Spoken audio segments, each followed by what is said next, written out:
তোমাদের একবার হলেও আসা অবশ্যই দরকার এখানে। আর যার নাম হচ্ছে ব্রহ্মদত্ত ধাম। कागज के दो पंख लेके उड़ा चला जाए रे जहाँ नहीं जाना था ये। বাড়ি আমাদের বীরভূম। বীরভূমের এখানে 51 ফিটের একটা জায়গায় বাড়ি আমার। চলো আমরা এবার একই সাথে ভেতরে প্রবেশ করি। জাস্ট গেটটা দেখো। जहाँ नहीं जाना था ये वही चला है रे उम्र का ये ताना वाना समझ ना पाए रे। হে বন্ধুরা, কেমন আছো তোমরা সবাই? আশা করছি সবাই ভালো আছো আর তোমাদের আশীর্বাদে আমিও খুব ভালো আছি।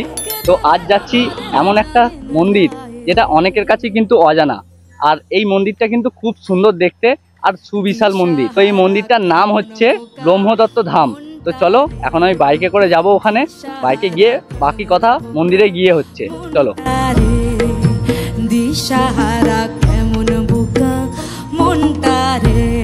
এবার বলি এই জায়গায় আসবে কি করে। তোমরা যদি কলকাতা থেকে আসো, প্রথমে হাওড়া থেকে চন্দনপুর লোকাল অথবা বর্ধমান লোকাল ধরে বাড়িপাড়া স্টেশনে আসতে হবে। তারপর অটো ধরে আসতে হবে এই ব্রহ্মদত্ত ধামে। এই ধামের দূরত্ব স্টেশন থেকে 4 কিলোমিটার, যার জন্য তোমাদের সময় লাগবে 10 থেকে 15 মিনিট। এছাড়াও তোমরা যদি গাড়ি নিয়ে আসতে চাও তাহলে ডানকুনি বাইপাস ধরে NH-19 দিল্লি রোড ধরে নিতে হবে। তারপর দাঁতপুর মোড় থেকে বাঁদিকে বেঁকে তারকেশ্বর রোড ধরে কিছুটা এগোলেই দেখতে পাবে এই ব্রহ্মদত্ত ধাম। বন্ধুরা, এখন আছি আমি বনমালীপুর। আর এই সাইড দিয়ে দেখো একটা রাস্তা ভেতর দিক দিয়ে ঢুকে যাচ্ছে। অটোগুলো কিন্তু এইখানেই দাঁড়াবে। আর এই রাস্তাটা দিয়ে ভেতর দিকে ঢুকে গেলে দেখো ওই দূরে দেখা যাচ্ছে আমাদের মন্দির। এই জায়গাটার নাম হচ্ছে বনমালীপুর। আর এই মন্দিরটা সবাই বনমালীপুর মন্দির কিংবা ব্রহ্মদত্ত ধাম বলেই চেনে। এই যে দেখো আমরা ঢুকছি এবার এই রাস্তাটা দিয়ে। আর রাস্তাটা খালি চওড়া দেখো। এই গাড়িটা দেখেই আন্দাজ করতে পারছো যে রাস্তাটা কতটা চওড়া। এবার গাড়িটা রাখি। তো এসে গেছি আমরা ব্রহ্মদত্ত ধামে। আর ফার্স্ট ইমপ্রেশনটা তোমরাও দেখো। তো এবার মন্দিরটা দেখো, প্রচুর বড় মন্দির। তো চলে এসেছি আমি ব্রহ্মদত্ত ধাম মন্দিরে। একবার দেখতে পাচ্ছ আমার পেছনেই পুরো।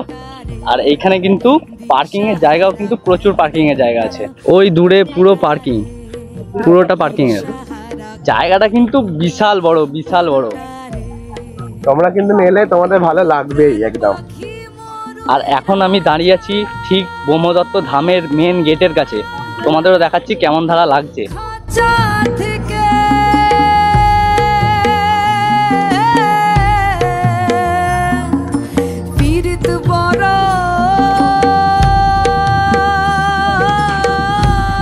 সময়সূচিটা একটু দেখে রাখুন। প্রত্যেকদিন সকাল 7টা থেকে দুপুর 1টা এবং বিকাল 3টা থেকে রাত 8টা পর্যন্ত খোলা থাকে, বৃহস্পতিবার ছাড়া। বৃহস্পতিবার দিন আলাদা। বৃহস্পতিবারে সকাল 7টা থেকে রাত্রে 9:30 পর্যন্ত মন্দির খোলা থাকে। মানে বৃহস্পতিবার দিন পুরোটাই খোলা থাকে আর কি। আর এই আমি প্রবেশ করছি মেন গেট দিয়ে। আর মেন গেট দিয়ে প্রবেশ করেই খালি একবার জাস্ট দেখো এখানটা। ও ওয়াও লাগছে পুরো। কতখানি মন্দির দেখো। चला जाए रे जहाँ नहीं जाना था ये वही चला है रे।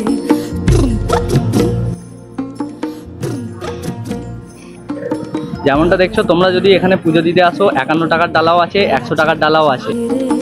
जहाँ नहीं जाना था ये वही चला है रे उम्र का ये ताना वाना समझ ना पाए रे। মন্দিরে কিন্তু প্রবেশ করার পর দুপাশে এদিকে একটা আর ওইদিকে একটা মন্দির দেখতে পাবে ছোট ছোট। চলো আমরা গিয়ে দেখি প্রথমে এদিকে ডান দিকের মন্দিরটা কি আছে।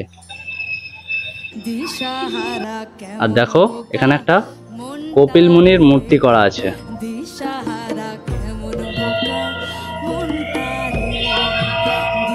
দেখো এখানে লেখাও আছে। তো এবার আমরা ওই দিকেরটা যাই। বাঁদিকের যে মন্দিরটা করা আছে ওখানে কি ঠাকুর আছে ওখানে গিয়ে দেখি। আর এখানে আছে গণেশজি, গণপতি বাপ্পা মোরেয়া। এবার আমরা প্রবেশ দ্বার দিয়ে ভেতরে প্রবেশ করব। তো ঠিক আছে, চলো আমরা এবার একই সাথে ভেতরে প্রবেশ করি।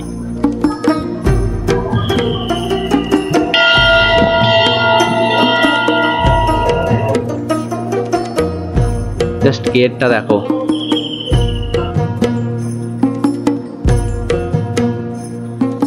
फतेह करे खिले सारे भेद जाए दीवारे प्रेम कोई सिंध लागे लागे रे लागे अगर मगर बारी बारी जिया को यूं उछाले जिया नहीं गेंद ভেতরের জায়গাটা দেখছো কি সুন্দর জায়গা, আর কতখানি জায়গাটা, चंदन सा এবার কতখানি জায়গাটা খালি জাস্ট দেখো তোমরা।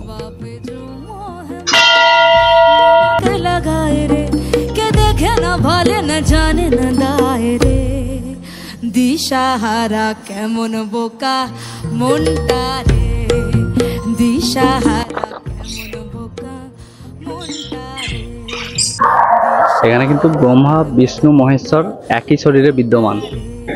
এই যেখানে আমরা ছিলাম, আর ওখান থেকে একটা সিঁড়ি নেমে আসছে দেখছো, আর এই সিঁড়ি দিয়ে নিচে নামলেই দেখো লেখা আছে ওখানে, এখানে আছে শিব মন্দির একটা।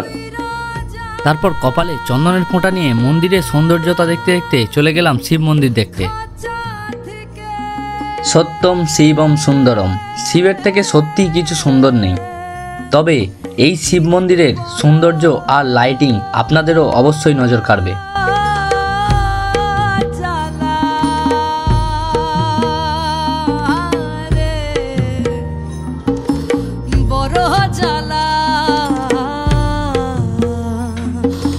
তবে বেশিরভাগ মন্দিরে আমরা যেটা দেখি যে ভেতরে ফোন ক্যামেরা এগুলো অ্যালাউ করে না, এখানে কিন্তু সেরকম কোনো ব্যাপার নয়। তুমি ভিডিও করো, তুমি ছবি তোলো, সবই করতে পারবে, কিন্তু ভেতরে ঢুকে তুমি কিন্তু সেলফি নিতে পারবে না। জায়গাটা একবার দেখছো, তোমাদের একবার হলেও আসা অবশ্যই দরকার এখানে, আর যার নাম হচ্ছে ব্রহ্মদত্ত ধাম। कागज के दो पंख लेके उड़ा चला जाए रे আসুন এবার জেনে নিই এই ধামের কিছু ইতিহাস।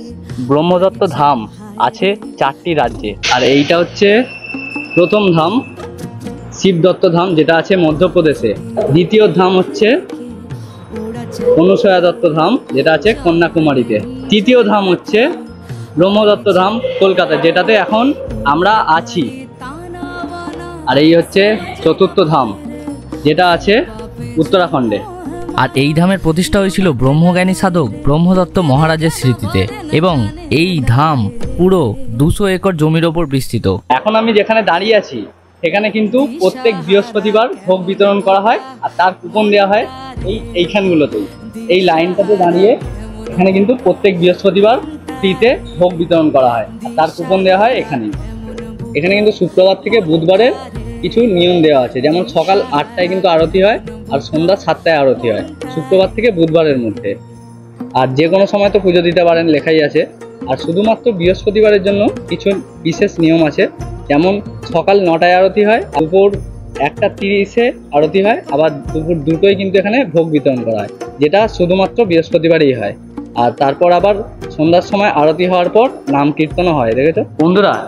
বৃহস্পতিবার তোমরা যারা আসছো, যারা ভোগ প্রসাদ নেবে, তাদের কিন্তু এই জায়গাটাতেই খেতে দেওয়া হবে। দেখুন এই দিক দিয়ে ওদিক দিয়ে দেখুন কতটা জায়গা।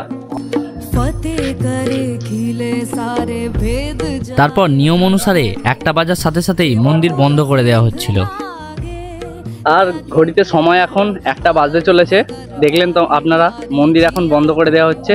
তো আজকের জন্য আমি এতটাই দেখালাম, দেখা হচ্ছে আপনাদের সাথে আবার একটা অন্য কোনো ভিডিওতে। ততদিনের জন্য ভালো থাকুন, সুস্থ থাকুন, টাটা।